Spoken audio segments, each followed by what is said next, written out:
I'm Amanda, and this is Not Your Granny's Quilt Show.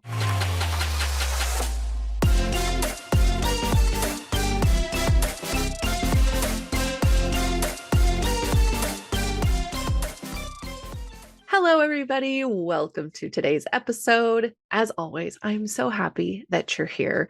You guys are the best, and I love you so much. I have a really fun guest on today. She is Kaye Collins. You may know her from her Instagram, OhKayeQuilting, or the Lazy Quilters Club, or from HandiQuilter because she is a HandiQuilter educator. Kaye is a listener of the show, which I thought was just so cool. I felt so cool and so grateful. And so, hi, Kaye, how are you?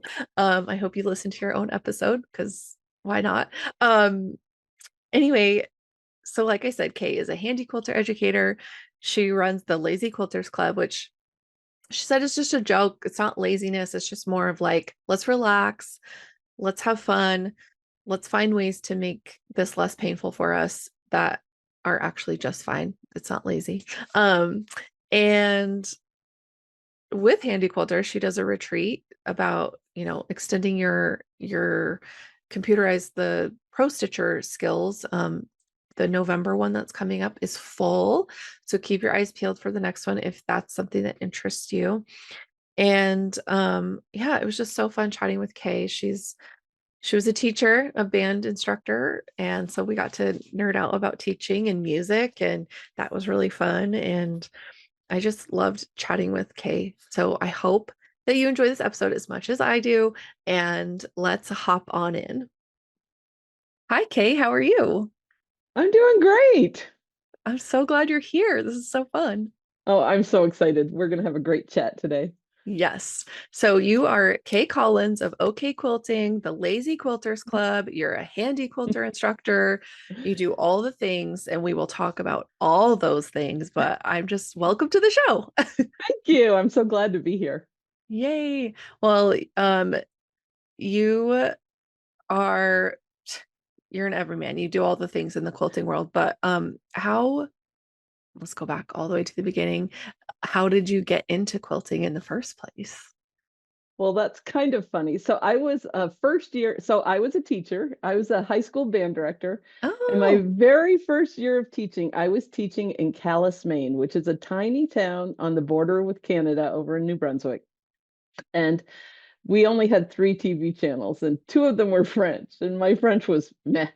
And so I was, I'm on my own. It's 100 miles from anywhere, and I really needed something to do. And I was walking by the school library one day, and I saw a book about quilting, and I was like, hmm, okay. So I took out the book and I took it home, and because I had been sewing since seventh grade when we all took back in the day when we all had home ec. Yeah. And it was a rail fence, of course, or fence rail. I always get it backwards. So I know, I know. and it was in all those classic 80s colors of dusty blue and sage green, dusty Mm, rose and ecru. yes. And I made that for my mom for Christmas. And I still have this quilt, which is kind of fun. So but that was my very first quilt in 1989. Wow. Wow, that's so fun and funny that you just are like, I need something to do, and I think it's when you have certain skills, you can do kind of anything with, Oh, with it. So whether you sew and you go into yarn crafts or you draw and you go into painting or, whatever, there's like translatable skills, but like that, those home ec classes, I'm telling you, like, it's really. so sad that most of those have been cut out. Now, I know that we still have sewing CTE classes here in Utah, but because I used to go visit this when I was the band director, I would go sneak into the CTE classes and just visit. But Yeah. sometimes, you have to hem up some marching band pants or something quick. Yeah. Yeah.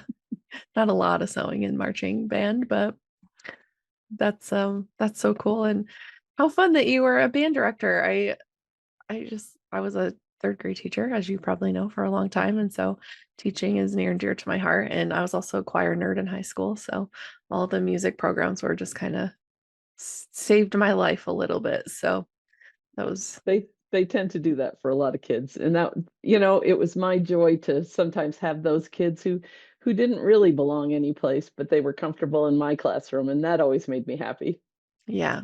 Yeah. Well, thank you for doing all that. And I'm sure those kids are better for it because there's just that kind of discipline you need to practice your Mm-hmm. music and to be good enough to work with a group. I think that's like such a different style than doing it just on your own all the time. It's like you have to be connected and you have to be able to work with people to Yeah. make it sound beautiful. And just because you're a great soloist doesn't mean you're good at making you know, a big unison sound, which in choir also was like, girl, turn down your vibrato. Like you are ruining this song, not to me Yeah. because my vibrato is very small, but it was just like, we all had to kind of, It's a blend. You yeah, have it's to a blend blend. together. Yeah. Yeah, pull certain parts back, let other parts shine. And I think it's kind of it's a beautiful practice of learning to work together and, you know, It letting is. other people's talent carry your talent too. So it's interesting. But anyway,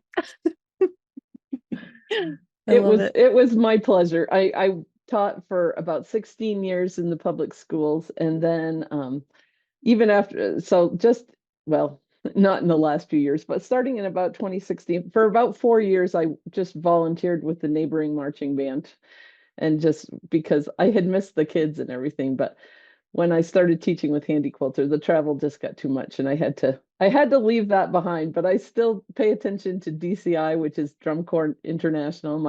One of my kids marched with that, and Oh, so in August, I'm always like, "Go marching bands!" yeah, yeah. So, Oh man, that's so cool. Yeah, I love all that. And like if I'm scrolling, socials and I get caught with like DCI, like because there's always, videos of DCI stuff and mhm. like or competitions, and I just always stop because like there's nothing like marching band. It's so cool. It is amazing. That's And so when cool. you're there, I mean, you Yeah. feel it, and it's just, Mhm. oh, it's so powerful. Yeah. Yeah. That's always like my most favorite part of any like football game. I'm like, shh, marching band's on. Shut up, everybody. They're like, what? I'm like, shh, this is my sport. Like I was never in it, but I just love it so much. Indeed. There's just something magical about it. So that's really cool. But and your kid, one of your kids was in DCI? Yeah, yep. My oldest marched for he marched in the academy.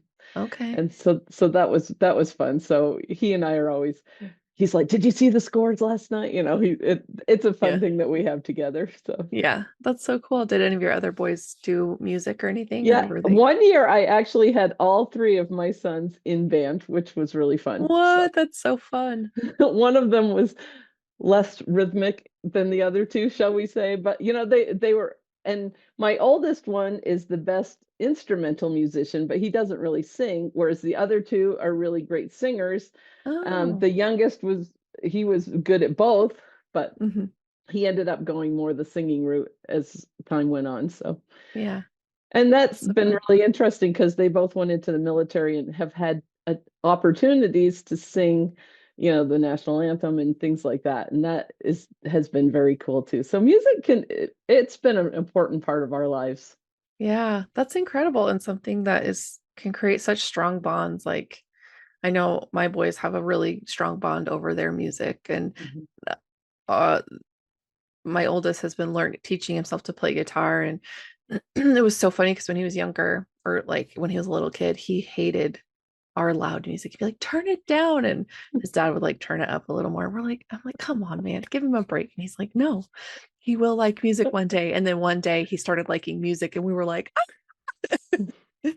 and our youngest has always loved music and he's just like he can pick up kind of any skill really easily if he puts a little effort into it. So he kind of dabbled with guitar and then he and his friends in high school they kind of made their own band and just did some like crazy garage whatever for a while. Like they didn't do any gigs or anything, but they were Yeah. just like get together and play music. And of course it was like post COVID lockdown stuff. So they were just looking for excuses to just be together, which I totally get. And so anyway, it's just kind of funny how we've just always had music around in the house, and Mhm. how the way the different ways that they've absorbed it, but then also have their like brotherly bond about it is kind of cute. So Yeah, that's really neat. I love that. I love it. Music is like just the universal kind of bonding device, I think. Like if you don't have anything else in common with somebody, if you can find a music, a music genre or a band or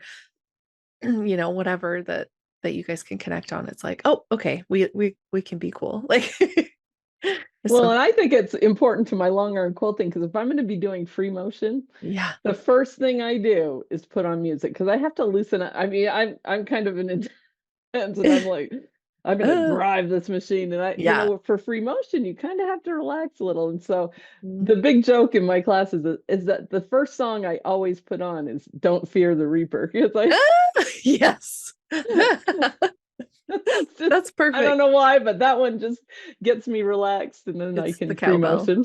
Yeah, more cowbell. Yeah, yeah, yeah. Oh my gosh. No, that's honestly, that's the perfect song because it is. It's like got such a good like rhythm behind it and Yep. the guitar and just like everything. And then yeah, as soon as you think of cowbell, it's like, well, it's over. We're in relaxed land. It's funny. Everything's a good time. That's so Well, good. and for me, it's kind of the right tempo. For some people, they might need something that's a little slower, but Yeah. you kind of have a feel or a groove. I mean, that is Yeah. a groove for free motion, and that Yeah. just fits me.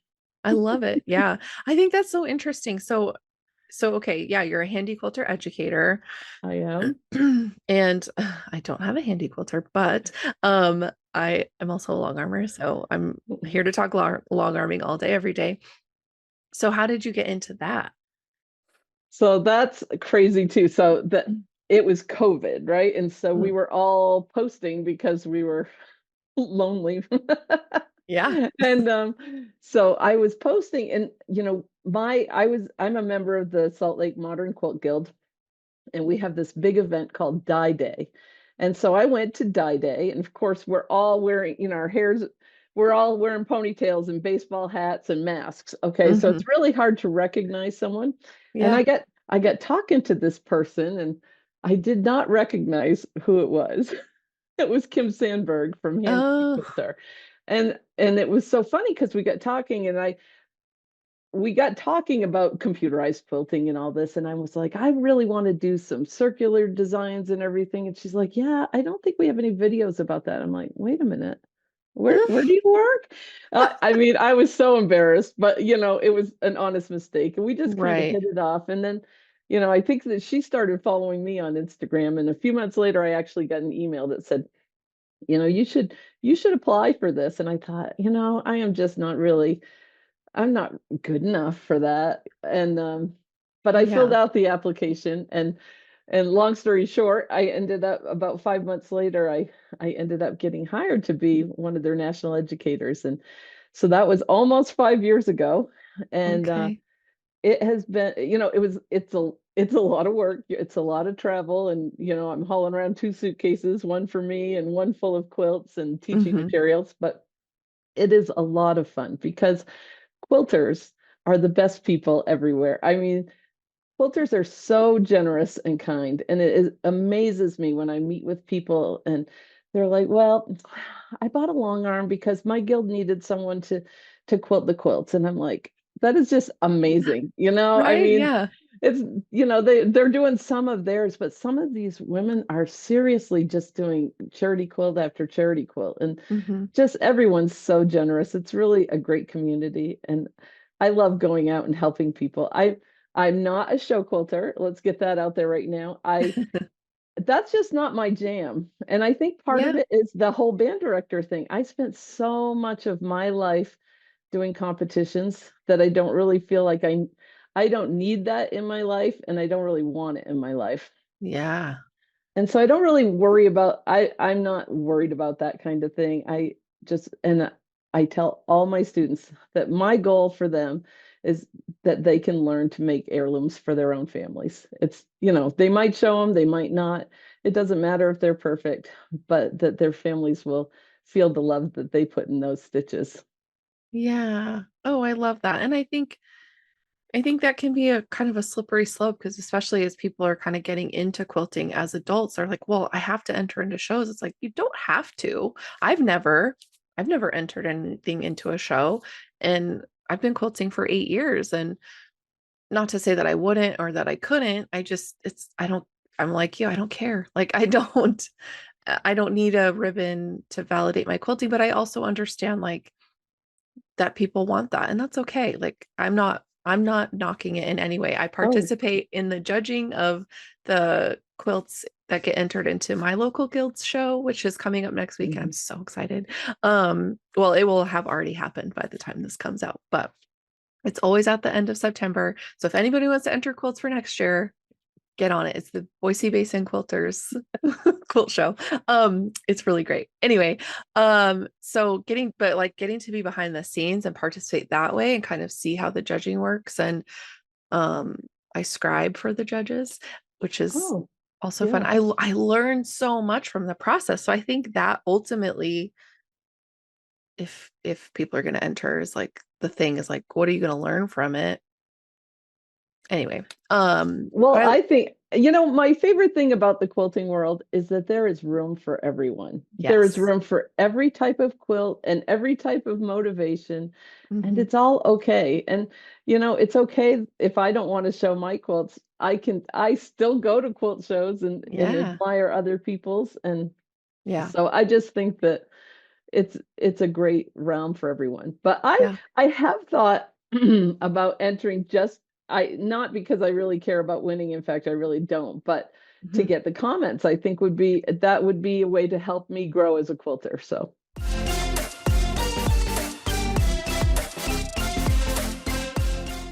Yeah. I'm And I think I'm not the greatest piecer. Shh, don't tell. ah, eh, it's fine. I'm not either. For my own stuff, that's like I always have to qualify that because I'm like, Right, you quilt for other I people. quilt You for made other yeah. people. So I'm like, I have to when it comes to client quilts, I am like, I I'm hardcore. I'm like, no, there are no compromises, there are no corners cut. Like we are going to do this fully like to fidelity. Like we're going to make sure that this is like correct. I don't want to be passing along something that I'm like, "Ugh, I hope that seam holds or like Oh, it's a yeah. little, it I mean, there's always human error, but like I try to minimize it as much as possible. But for my own, I'm just like, it's fine. If something happens to it, I can fix it, you know? But I'm like, so those points don't perfectly match. My 13-year-old granddaughter doesn't care. yeah, big So, whoop. Yeah, exactly. I'm like, nobody cares except for you. So it's fine. Um, but yeah, but yeah, that I had never really I didn't really know what judging was before or like hadn't really been a part of it. But then my guild asked me if I would help scribe. And I was like, what does that mean? They're like, you literally just sit there and type the comments of like what the judges say about the quilts. And I was like, oh, okay, yeah, I can do that. I'm a good typer. Like, whatever, I can do that. And so the first year I did it, I was just blown away. First of all, mhm. getting to see all these quilts like before the show, but then to hear their talk, like the way that they talked about them, and they were always so kind. Like that was the thing. I think sometimes like your local fair, like county fair or whatever, is somebody's aunt is judging your quilt and they don't really know what they're doing per se. Like they make quilts, but they don't know everything about quilting. So they might say something and like put somebody off of it. But like my guild works with national, like the NACQJ. Mhm. And I think we also have somebody coming this year that is being internationally certified. So we're always working with certified judges who like it's their job to stay up on what's going on in quilting and to know the categories and to know all these things. So that makes a huge difference in my opinion. And just getting to hear them talk about the quilts and what they're seeing and why they're saying certain things. And it's not all going into the notes for the quilter, but just kind of getting to hear their reasoning behind why they're saying what they're saying, I was like, oh, it has made a huge difference in like how I put binding on and Mm. like the way I check my tension a lot more now. Like it's just been such an interesting experience. So anyway, yeah, it might be worth it for the comments for some people if they're looking for that, but also if you don't really care that much and you're like, nope, I'm just gonna keep quilting how I quilt. It's like you do you, boo. I don't, if you're happy, then I'm happy. That's all that really matters. So Yep, it's out there for whatever. You know, it's Yeah. also interesting to see different quilt shows and what Mhm. wins at different quilt shows. I just came back from I got to go to the Festival of Quilts in Birmingham, Ooh, and I got to teach there. I did some long arm classes, but it was very interesting to see the difference in the quilt, you know. So yeah. it's fun to see a lot of different quilt shows. So for people, you know, it's if you're into quilting, go to a quilt show, go travel and see it and enjoy the vendors, and it's just a really fun thing to do.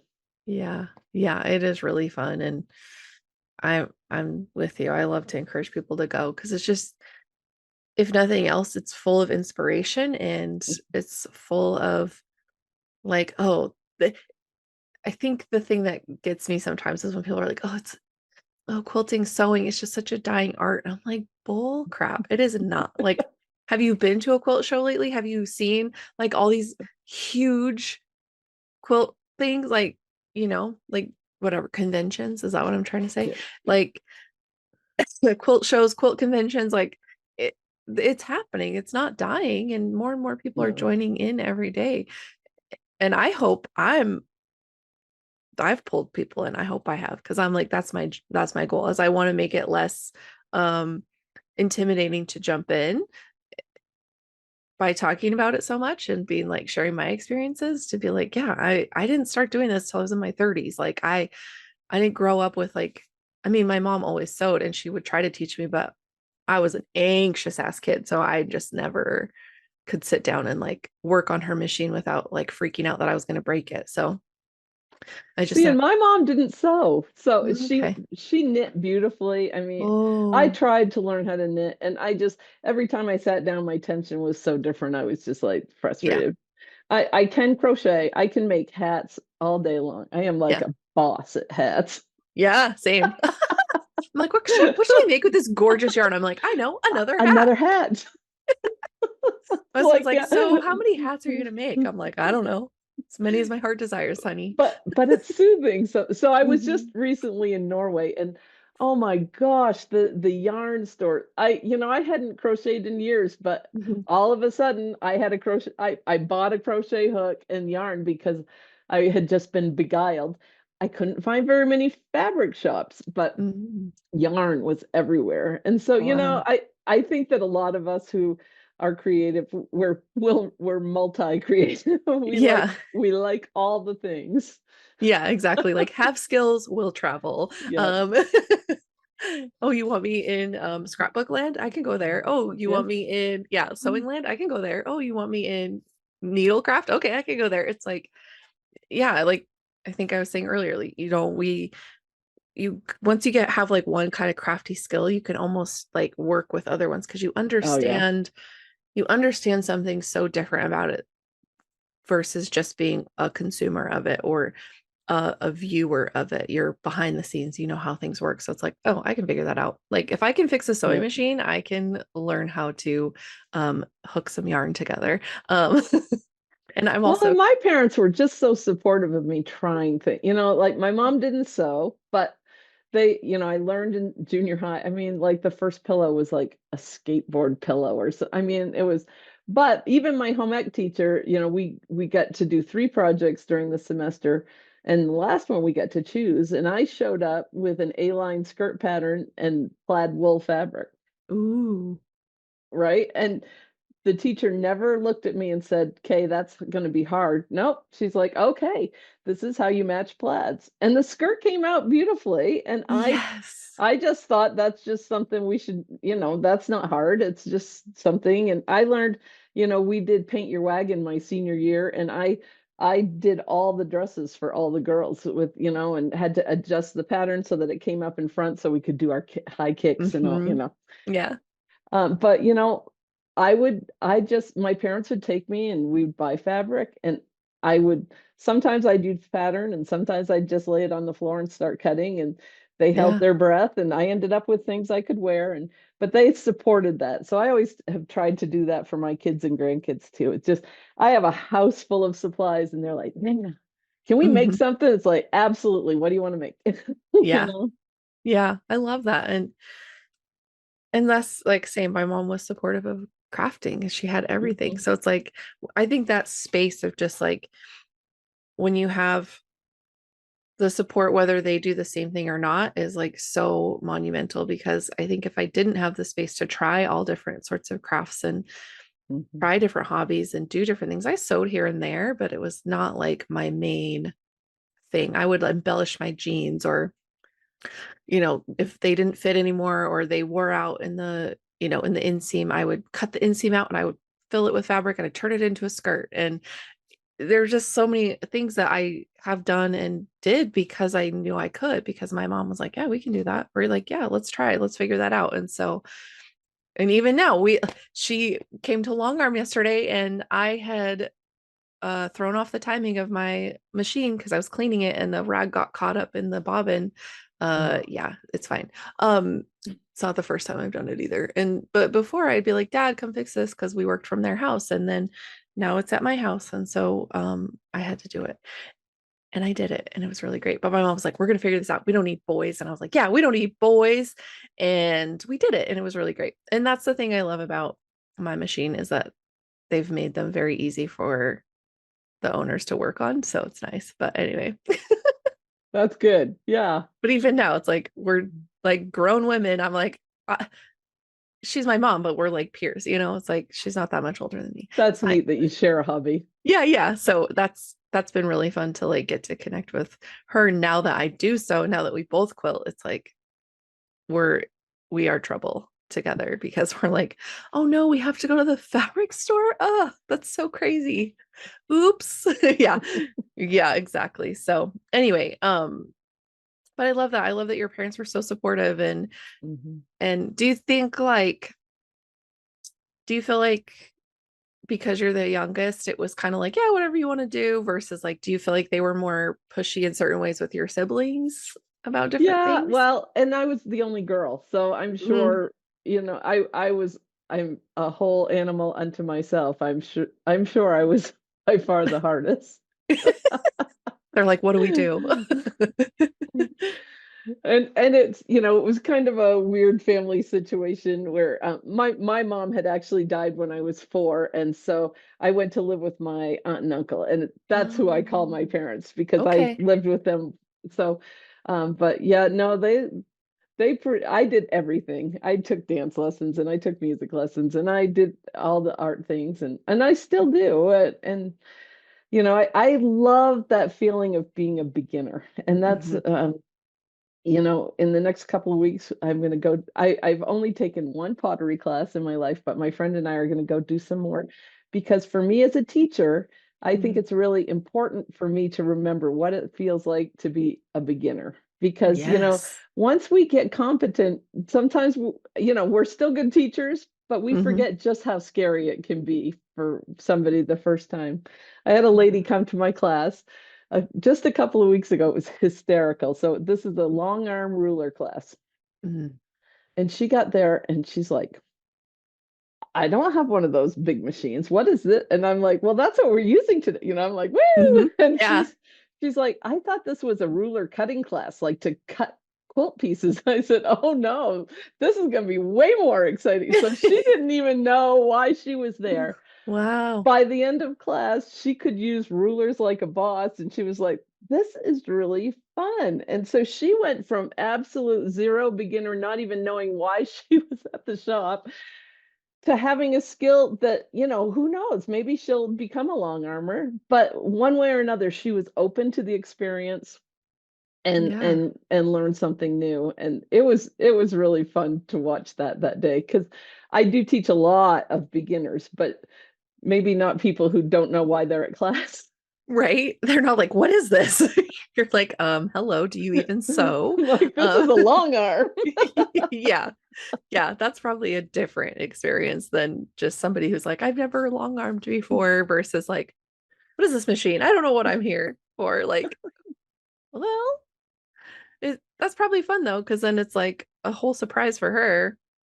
Yeah, she thought it was really fun once she got going. She had Good. no idea really, so Yeah, that's awesome. I love that. Yeah. And I that's so funny that you bring that up because I stayed in the same grade level for 8 years. And I was kind of feeling like I need to do something different. I need to branch out because I'd heard a quote that like the longer you teach the same thing, the easier it is to forget that you're teaching somebody who's never done this before. Mm. Especially like third graders are not, they're 8 and 9 years old. Like they're tiny. They've only been on this planet for a very short amount of time. And they don't know a lot of stuff. Like they know some things. And kids are so smart and we don't give them enough credit, but they also don't know a lot of things. And so that kind of kept me like in check, almost like a little bit humble in my Mhm. own right. Like, okay, what else, what new can I be doing to keep myself in that learner position so that I don't forget that I'm also working with kids who've never done this before? Because I think it's like you hear about these teachers who kind of get jaded and they get snippy and rude and they're like, I can't believe you don't know this. It's like, it's literally your job to be teaching it. What do you mean they don't? Right. Like, of course they don't know it. Like, you haven't taught it to them yet.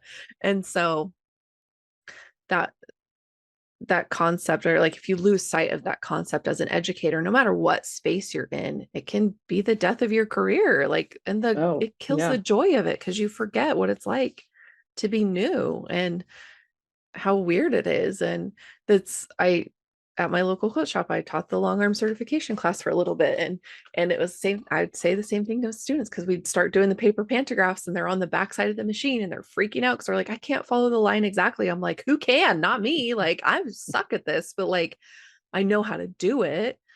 It just takes practice. And they're like, oh, look, my lines are wobbly. I'm like, oh my gosh, how? I was like, but how long have you been doing this? And they're like, what do you mean? I'm like, how long have you been long arming? And they're like, I'm literally taking this class because I don't know how. And I'm like, oh, right.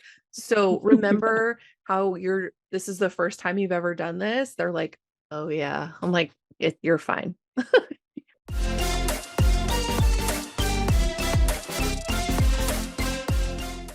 Trust Yeah, me. so that is an interesting thing we have in the quilting world, where I think that people think that they're going to be instantly good at things. You know, you're if you're really good at piecing, it's like you're going to buy a long arm and you're going to be instantly good. And it's like, no, it's a whole different skill, and we have to allow ourselves the grace to learn. Yeah.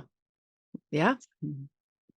I yeah, I agree. And coming from, I just took my whole like bobbin hook assembly out yesterday and compared it to the new one that I replaced it with.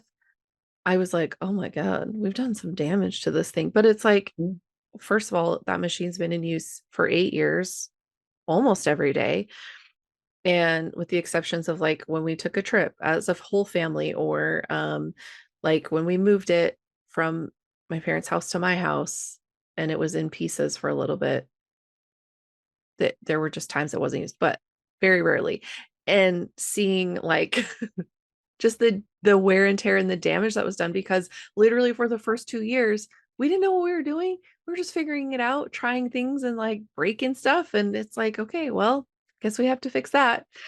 But it's crazy. Yeah, like I think because we see these finished quilts and they look so perfect, and then thinking that like everything has to be that way, like, oh, I sewed that seam straight and my points matched and now everything else about this is going to be perfect. But then setting yourself up for failure by expecting that of yourself is like, I think where people kind of get tripped up and they're like, I can't make this work. I'm like, yes you can, trust me. Like, take a step back, relax, like get out of the perfectionism of it, because Yeah. that's where you're going to keep running into a brick wall when you could literally go around it if you wanted to. I'm just saying, like, there's a path. But it, it's just tricky, like getting out of that space of like, I must be perfect in everything I touch. Mhm. Yeah. Well, and I tell people, when they first start long arm, well, first of all, people are generally terrified because, we buy these machines, and yes, they look big at the store, but typically a a shop has a taller ceiling and stuff. And then you get this long arm set up in your home and you're like, what have I done? This thing is giant. And people, every class I have, I hear, I am intimidated by this machine. Mm-hmm. And so I'm scared to use it. And And my comeback is, have you ever bought a new car? And Mm, almost everyone says yes. I said, were you afraid to drive it? And they start laughing. Well, no, and yes, you could break it. Yes, you could crash it. Yes, a part could stop, you could have problems. yeah. All those things can happen with your long arm as well. Mhm, Yes, you could probably break it. It's pretty hard to do. Okay, mhm. they're pretty tough. Um, Parts wear out, but Yep. that's why we have replacement parts and we have technicians. And if you don't worry about it with your sewing machine, it's just a big sewing machine. Yeah. And so, we have to get over the fear. But the other thing I tell them is, let's not start on the Judy Niemeyer that it took you 2 years to piece. Okay, let's not start there. Let's just Right. put on some ugly fabric that you really don't like and let's Mhm. play. Exactly. Yeah. Really, truly, because I think that's also the added pressure is they want to finish this beautiful, gorgeous quilt that they just spent forever making. And then the idea of putting it on the long arm, which they don't know what to do yet. It's like, no, back away. Yeah.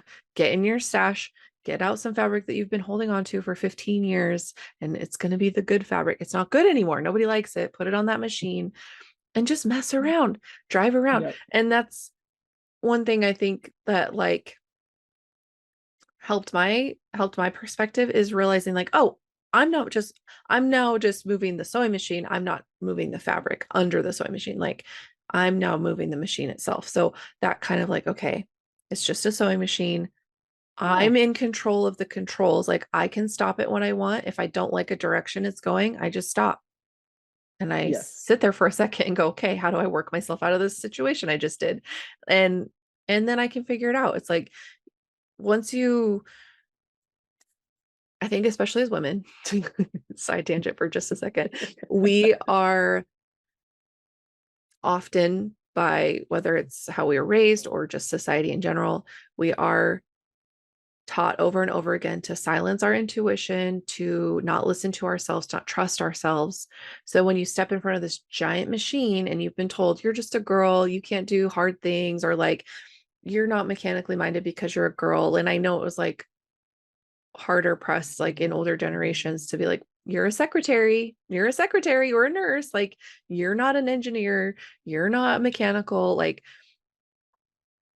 it's the concept of like stepping out of that like that mindset that you can't and into like oh I can't, I'm the one in control, and that like that takes a whole mind game for some people Hmm. to be like oh I get to push the buttons, I get to decide how fast I move this machine, I get to decide what goes on this quilt. And yeah, it takes some practice to learn how to make those things come to fruition. Like I was so scared of feathers forever and now I can do feathers like a boss and it's great. And it just takes time and practice and being willing to make mistakes, but ultimately you're the one in control of that, and being able to step back and go it's just a machine, it's Yep. not out to get me. Like it literally has no brains, even though I talk to mine all the time.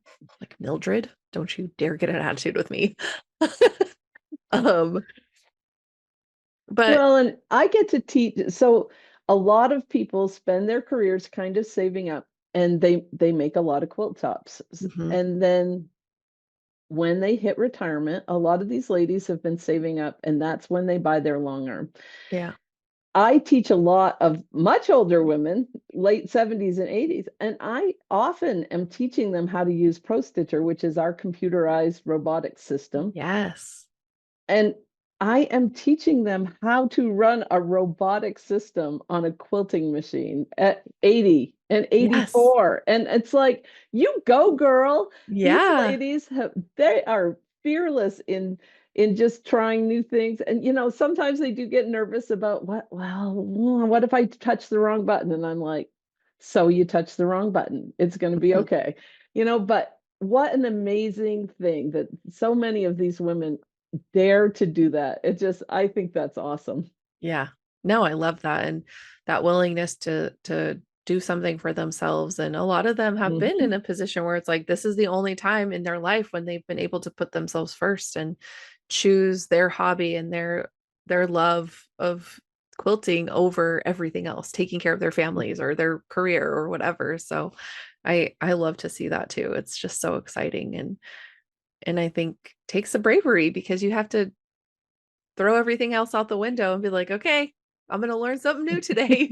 Yep. It's like the it's Well, and it I keeps us young. It yeah, keeps our exactly. brains going and it keeps us young, and Yeah, it's exactly. awesome. Yeah. I think that it's so important to continue learning new skills and new things all the way until the day you die, honestly, because every day is an opportunity to change things, turn things around, learn something new, pick something up. Like, and if you're wasting that opportunity, like you can't do it every single day, right? But if you're always looking for opportunities to grow yourself and learn and pick up something and stretch your brain, like you're just helping yourself have a longer, happier life and Mhm. better brain health, better mental health, better, all Yeah. around health because you've got things to do. And it's when people kind of stop doing stuff and let themselves dwindle that they kind of lose all those things. They lose their health, they lose their mobility, and it's like, gotta get out there, gotta do stuff.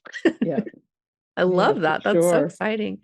So you teach everywhere, and that's so fun. I mean, what's the place that you've been that you thought you would never go in your whole life? Well, I never thought I'd get to teach in England. I mean, honestly, that was really wonderful. But I like going, a lot of times we go to big cities because that's Mhm. where kind of the bigger quilt shops are. But I love going to the small towns. One of the I went to one little town, in Tennessee, Tazewell, Tennessee, Oh. uh, and it was right next to the Cumberland Gap National Park. And it was I Oh. couldn't get a room in Tazewell, and I had to stay in Kentucky. And so it was only like a 15 or 20-minute drive, but I got to drive through the national park every day to get to work. And Yeah. it was just that was an amazing experience. But these ladies in these small towns are just so excited when you come and you're teaching them. And Hmm. I like small town America. Yeah. Yeah. I'm a It's small fun. town girl, I think, at heart. Yeah. So Yeah. I'm the same. Big cities, I like to visit them because it's fun, but also, yeah, I don't. like to go home. Yes. Yeah, I love to come home to I mean, my city's, it's not big. It's not very big, but um it still feels like comfortable and safe because it's like not so crowded, which is so nice. But yeah, it's definitely more comfortable in a smaller setting. But that's so fun, and yeah, places probably are like, so if you don't know about them, it's kind of like, I don't know, I'm just going to this place, and then to get to be surprised by what you find and Mhm. getting to drive through the Cumberland Gap every day, like what? Yeah. It's just fun. When I was getting trained, they said, try to get there in the morning the day before you teach or something, so you have a little bit of time to explore the area and maybe do something, see something, so you're not just in the quilt shop. So I do try to do that, and Yeah. I enjoy traveling. It gets old sometimes living in a hotel. Now my poor long arm, it's been downstairs untouched. I've literally been gone for like the last 7 or 8 weeks. So I just got home on a couple of days ago, Yeah. and today's my day. I'm gonna go down and I'm gonna turn it on. I'm so excited. Yay, that's so exciting. That's so exciting. I know, like having a space of time where you're not long arming, it's like, what do I even do anymore? What's my life? Like, why am I not quilting something? Well, and well, not only did I pick up crocheting again, but Mhm. I have learned how to do English paper piecing in the last Oh. month. And I had tried it before and didn't like it. And Mm. I am having a blast with it this time. I don't know. So Yeah. that's another lesson for people, is just because you don't like something the first time you try it, don't be resistant to trying it again, because you change, life changes, you might like it. So Yeah. Yeah, I totally agree. And there's definitely plenty of times where I've been like, I'm never gonna do that. And now I love it. Like foundation paper piecing was one of those things for yeah. sure that I was like, nope, not for me. I tried it once and I hated it because I was really bad at it. And then somebody convinced me to try again. They're like, just try a log cabin. Like, how a log cabin works, just try it with a log cabin. I was like, oh, fine. And I did, and I was like, okay, that wasn't so Oh, hard. okay. And I know then, it's always like, which way is this gonna flip? yeah, exactly. And then I tried it with something else, and I was like, okay, that wasn't so bad. And Hmm. the more I've tried now, I'm like, I freaking love it. I'm like, oh, you want me to paper piece that? Okay, I can do that for you. It's like Hmm. somebody's like, I want this specific thing in a quilt, and I'm like, got it. I've got a foundation paper piece block for that. It's like Yeah.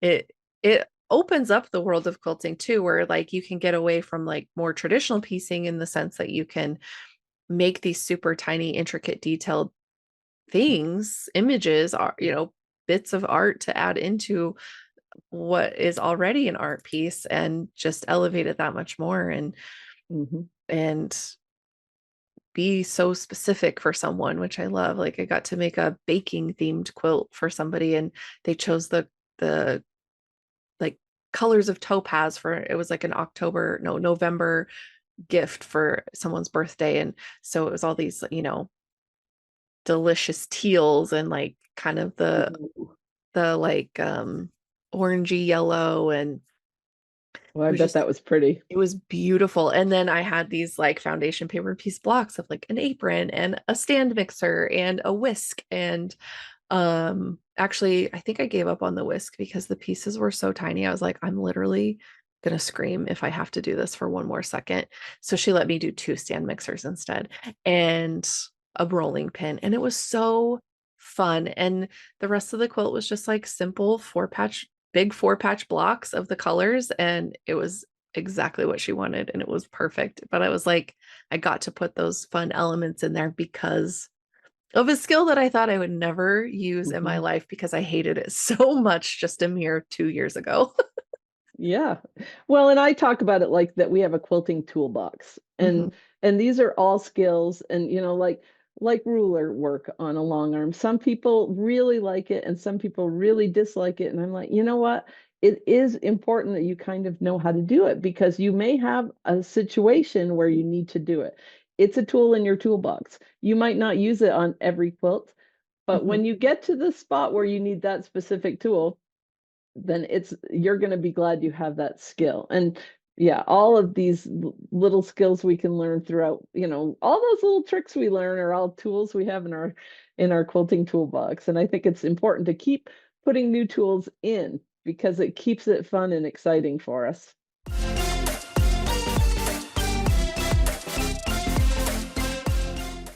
Yeah, I totally agree with that. I think the more things you can try, the more, yeah, you build up confidence too. I think when you Hmm. try using a new tool, even if it's not something you like, you're like, well, I've tried it, I did it. And you're like, okay, I can do other stuff. It helps you branch out and grow in different ways. And maybe you learn lessons that are applicable to the stuff you do like that help you be better at those things. I know I became a better piecer when I learned how to long arm, and I Hmm. know I've become a better long armor because of working with so many different kinds of fabrics by making memory quilts. And I've become better at making Hmm. memory quilts by, just saying yes when I really should have said no. And but here we are, and I've got 700 silk ties that have to be turned into 6 quilts, and I'm losing my mind a little bit. But I'm going to do it because I said yes, and it's something I wanted to try. And now I'm like, well, never saying yes to that again. But also, I've I'm doing it. So it's one of those things where it's like when you choose to learn something new, you never know what's going to come out of it. Hmm. That's for sure. Yeah. Well, and I don't think we always, so this is kind of how the Lazy Quilters Club came around Oh because yeah. when I'm teaching, people will say, well, which way does the batting go? And I'm like, okay, well, it's supposed to be dimples up and pimples down. But if you can't tell, don't worry about it. Just throw it on there. Hmm. I said, I'm a lazy quilter. Sometimes I just throw it on. I'm not, and my joke is always that I am a lazy quilter. And my students started saying, you need a club for that. And so I created this club. And it's not really, so we are the Lazy Quilters Club, but it's not really that we're lazy. It's just that we find work, and I call them shortcuts or smart cuts because Hmm. there are easier ways to do things sometimes. Yeah, And, you true. know, like you don't necessarily always have to change your bobbin thread color. It might be okay if you just use a medium gray for everything. Yeah, honestly. Honestly. You know, Yeah. just Yeah. little silly things. And it'll be funny because I'll be doing something. I'm like, oh, that's kind of a lazy thing. And then I'll make a little video about it just because it's funny. Hmm. And so I just started that. And we have t-shirts and hoodies that you can buy on my website because people just think it's funny. And now some people are like, I am not lazy. I'm like, okay, well, I don't know if you can really call me lazy either, but it's not so much about lazy. It's more of a joke. It's firmly Yeah. with my tongue firmly in cheek. Um, Yeah. but because I used to make 50 or 60 quilts a year. Um, that Whoa. was lazy, but I took all the shortcuts I could. I did strip piecing. Strip piecing's a lazy quilter technique. Hmm. All those things, and there's nothing wrong with them, but so that's just kind of our fun thing. So we're on Instagram at the Lazy Quilters Club. Okay. And you have a retreat coming up in November? I do. So Okay. that is it's called Elevated Stitches, and it is a long arm retreat. And we don't do any free motion at this retreat. Okay. So I rent HandiQuilter. I actually rent their education studio. And this time I'm having 18 ladies come, and they are all ladies, and I did sell out. I'm very excited about this. Wow. And so I have 18 ladies coming, and we are doing it's all Pro Stitcher or Pro Stitcher Designer, where Pro Stitcher Designer is actually a program where you can digitize designs that will stitch out on the long arm. And I teach a whole course on that, but we'll do little blurbs of it to learn how to do names and things like that. Yeah. And it's not about them doing projects that I say, okay, this is the pillow cover we're going to make, and we're all going to put our tree here. And no, Hmm. that's not how this works. I teach them techniques, and I'm like, how do you want to use, I want you to use this technique somehow. And so Right. by the end of the event, they all have totally different projects. Yeah, or well, it's like we might make a pillow cover, but they're all totally different because they've used all those techniques in different ways. Hmm. And so I'm all about creativity and really pushing creativity and allowing, so I'm there for them, and they can ask me any question they want. And it's just so much fun to really let them cut loose and Yeah. come up with ways to make what they see in their own heads. Yeah. Oh, that's so fun and so exciting because I think sometimes, yeah, in those, like, this is how you're going to use this program. It's like everybody has to do the same thing. And it's like, well, we all have the same pillow now. Like, that's cool, I guess. Like, a memory from the class. But when you can really get in and use it how you want to use it, I feel like for me, when I've been in those kinds of situations, I am more willing to use it in my practice because I have used it in a way that makes sense to me that I would use it. And so now I can come home and use it in that way because that's how I learned how, not someone else's idea of it. So that's so cool. That's so Yeah. cool. That sounds like so much fun. I got to do it in February with 20 ladies, and we just had a great time. And so this is Elevated Stitches 2.0. So I'm Okay. excited, looking forward to it. We take care of them. We transport them from the hotel to Handy Quilter and feed them all. One of my best friends is really good at doing catering things and stuff, and so we Mhm. take it's just a whole event, and we really Yeah, have a good time. that's awesome. Well, so people will have to look for the next one because this one's sold out, Yes, and that's so I exciting. just finished it, sold out yesterday, so Wow. I know I was excited. It's always fun, and I'm really excited because three people who are coming this time came in February. So that says that they had enough fun that they're coming back.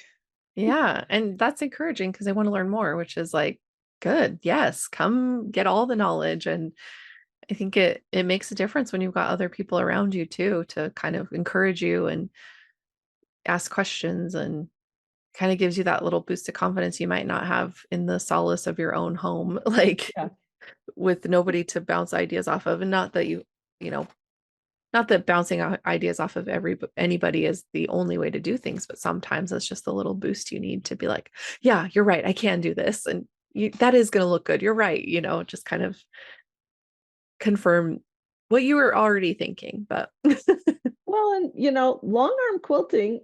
Okay, so I tell people, they're like, I don't understand what this is. I'm like, well, do you remember that our grandmothers used to sit around wooden frames and quilt together? And they're like, yes. I said, we don't do it that way anymore. Now we have these big 12-foot long steel frames with industrial machines and Hmm. computerized robotics. And they're, they're looking at me like, what is she talking about? I'm like, and that's how we quilt now.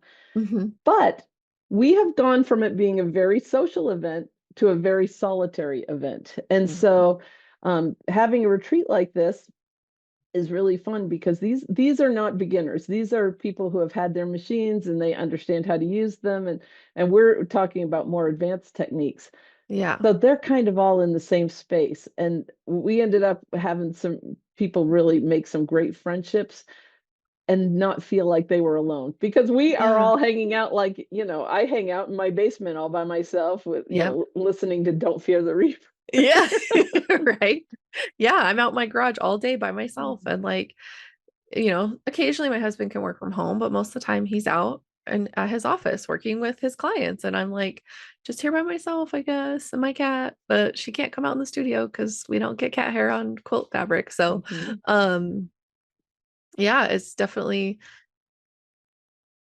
been interesting moving from having my mom with me all the time to now being by myself all the time. And Yeah. I like myself, so it's fine. I'm not like stressed about it. It's not causing me any problems, but that also took a lot of therapy. So there's that. But when I get to go to classes or like, I've built a great little network of quilty friends. And Mhm. when I can just like snap pictures and be chatting with them all day, like that makes a difference. But definitely like being in that same room with people who are in that kind of same-ish boat with you. Like nobody's there trying to learn how to use their machine. They already know how. They're already Yeah. pretty, adept and competent at that. They're like, but push me Mhm. further, like stretch Exactly. me, grow me, show me how to be better at this and go even farther. And that's an exciting vibe to be in because there's that beginner vibe and then there's the like, okay, give me more. Like Yeah. that hunger of like, I want to do more with this now is like a whole different vibration, which is so fun.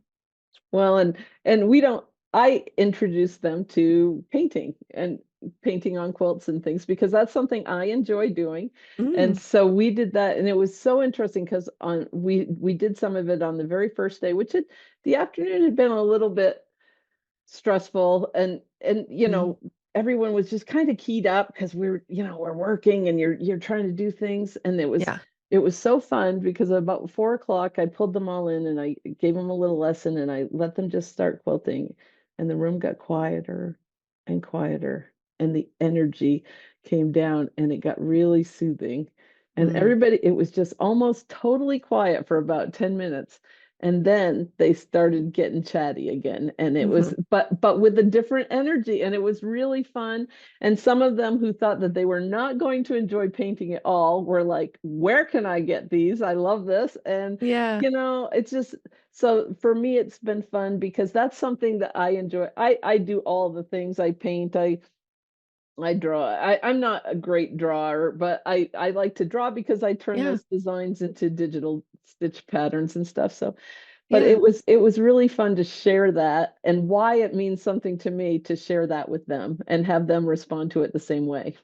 Yeah. That's so exciting. So you're like actually painting on quilts. Yes. So yeah, Oh, we actually used two different techniques. So we used Inktense pencils, and okay. we talked about how they look totally different with different solvents, and so we used those. And then we also used a product that's called Lumiere by the Jacquard company. Oh. And they just totally really fell in love with that. A lot of them, they were like, this is a little easier. I'm like, yes, yes, it is. And Hmm. so, those are not techniques that you're going to use on every quilt, but sometimes Yeah. you'll have something that you want to do. You might want to make an art quilt or something, or, it's another tool in the toolbox. Yeah, exactly. When you can, if you're looking for a specific color, you need a small amount of a specific color, like you can paint your own Hmm. fabric and make what you want. That's really Yeah. cool. Oh, how fun. And yeah, just like different techniques to add in the toolbox of like you came here to long arm, but guess what? I'm going to show you something else really cool. And Yeah, it's like, exactly. oh, what is this? It's, you know, and Surprise. right. It's like, okay, who would have thought, but that's so cool and so fun. And sounds like a blast, honestly. I'm like, oh, do I need a handy quilter now? Because I want to come to this class. I don't have room for a second long arm, but We that's really do fine. have a good time. Yeah, that sounds like so much fun. Oh, I love it. And so you've got your main page, which is OK Quilting, and it's your name, Kaye. So Yes. So it's OH. OH, yeah, which I tell everyone, which helps them remember is that some days that's okay. And Yeah, sometimes that's okay. that's funny. And I love that. And then you have the Lazy Quilters Club on Instagram as well. Yep. And you're featured on Handy Quilter all the time because they like your videos and they like featuring you because you're a fun teacher. Well, because I'm a goofball, Yeah. I'm the one who I'm like, oh, there's a magnet there that I didn't know Yeah. about. Yeah. So I'm going up. I actually get to go up next week and do some more promos for them. Fun. It's a great company. The funniest thing about my quilt journey really is that in 2020 I knew that COVID was coming. My Yeah. husband pays attention to things, and in January, he knew that they were tearing up roads in Wuhan and stuff. And so Yeah. we were actually on a cruise, and I made a decision to join Bonnie Christine's immersion class, Yeah. mostly just because I really wanted to get better at Adobe Illustrator. Hmm. And then that class was winding down. And I'm like, I need another class because now it's Yeah. May and things are still bad. And so I took Yeah. Shannon Brinkley's patchwork class, and she had us go through, because at this point I'm kind of transitioning into a business. I haven't really had a business. I've been Hmm. okay quilting for a long time, but that was thanks to the Marine Corps. That's another whole story. But Oh, yeah. um, I was transitioning into a business, and she had us really think about what we wanted to do. And there was one thing I knew I didn't want to do, and that was that I did not want to teach anyone else's intellectual property. I just wanted to do my own thing. Yeah. And what did I do? I immediately end up teaching for HandiQuilter. But they are so awesome in how they have us teach, because there are 40 of us, Mm, and obviously we're not all going to teach the same. right. So we have 5 or 6 bullet points for a class, and then so we need to hit those, but we can do it how we want. So while I'm teaching Um, someone else's intellectual property because they've figured out the class, I also get to do it my own way. And yeah. so it allows me to be creative, and it's been a really good match. I've really enjoyed working with HandiQuilter. It's a good company, I think. So Yeah. That's awesome. And I love that they've given you the freedom to be yourself in that mhm. space and deliver the material how you want to, how it makes sense to how you teach. And I Yes, think that can be kind of frustrating sometimes when people are like, oh, I want you to teach this, but you have to do it this way. And you need to say these exact things. And it's like, what if I didn't? And they're like, well, then you can't do it. And it's like, well, then I'm not your girl because I'm right. crazy. I say a lot of wild things and I make a lot of weird metaphors. So you might want to find somebody else. Well, and I tell the students, I'm like, you know what? You're taking this ruler class from me. You should take another ruler class from someone else, because something I say might not make sense, and maybe the way they say it clicks in your head, and or vice versa. And so Right. it's good. Some people are like, I only want, or I've actually had some newer shops say, we want to have a relationship with you and only have you teach for us. I'm like, no, no, no, that's not the best way. No. That's not the best for your customers. You want to bring in lots of different educators and different techniques, because Right. different people like to do different things. They don't want to just do it my way. That's my Right. way.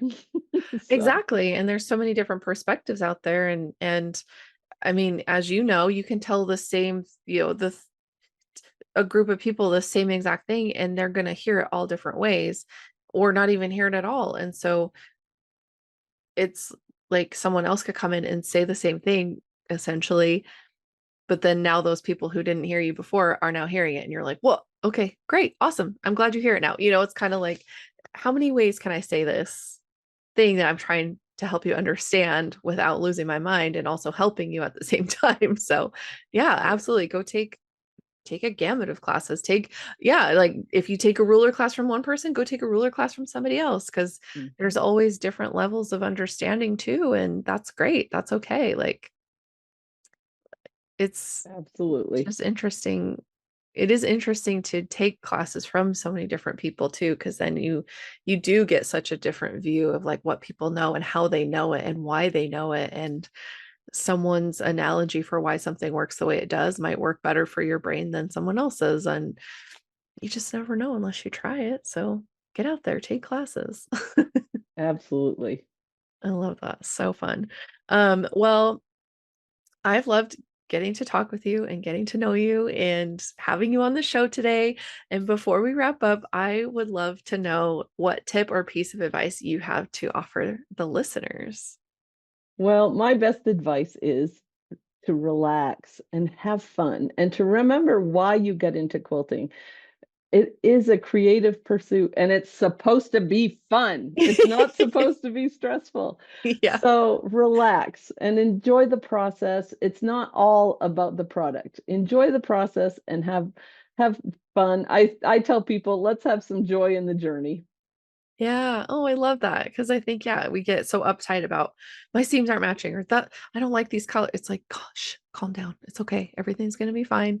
Everything's Mhm. figure outable. There's a solution for everything. And sometimes you do. You just got to take, like, what's the path of least resistance right now? Like, what is going to get us through this step to get to the next part and have it be fun again? So, Exactly. that's perfect. I love that so much. Well, thank you again, Kay, for being on the show. And we'll tag your main page, OK Quilting, and the Lazy Quilters Club.